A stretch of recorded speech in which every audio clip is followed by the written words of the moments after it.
Ayan po guys. Ipakita ko po ulit sa inyo yung aking mga tanim na kamatis. Ayan. Tinanggal ko na po yung karamihan sa dahon. Para po mag-grow pa yung aking mga bunga ng kamatis. Yan. Yan guys. Nakakasurvive pa naman sila. Kahit medyo malamig na sa gabi. Malaking bagay po talaga yung may plastic na ganyan. Yan. Yan guys. Nakakatuwa talaga. Yan pa. Medyo maganda pa po yung weather kaya hindi ko pa sila na-harvest. Ito ang laki. Yan. Ilang araw po kung merong magandang panahon. Nagbibigyan pa po tayo guys. Para lumaki pa po sila. Yan. Gandang tingnan guys.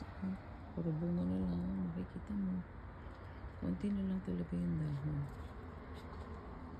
At dumako naman po tayo sa kabilang side. Yan guys. Bali tinanggal ko na din po yung mga dahon guys. Kanina lang. Dahil maganda ang weather ngayon guys. Ay pinagtataman ko na yung mga dahon. Para yung mga bunga ay lumaki pa. Mabilis lumaki. Para yung sustansya na mapupunta sa dahon ay dito na lang sa bunga mapunta. Yan guys, ang kumpul-kumpul. Yan, doon.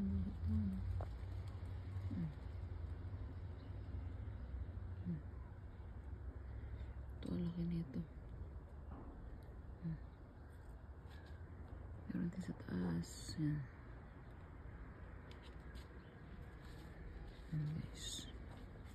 Puro bunga na lang makikita mo. Konti na lang talaga yung dahon guys. Ay, itong kumot na yun sa gabi ko nilang nilalagay. Dahil maganda na yung weather sa araw.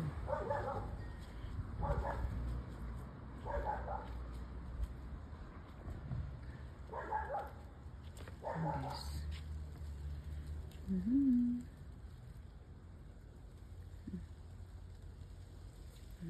Puro bunga na lang makikita nyo guys. Tsaka yung konting dahon. Kanina ko lang pinagtatanggal lahat dyan.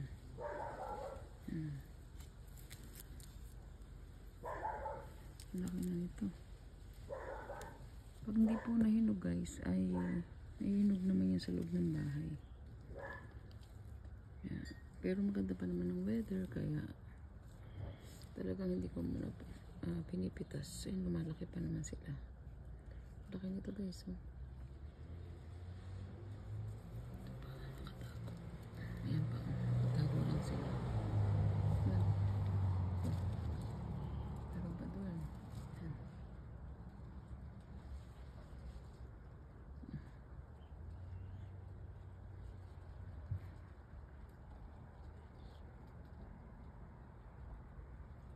Ayan guys. Thank you for watching.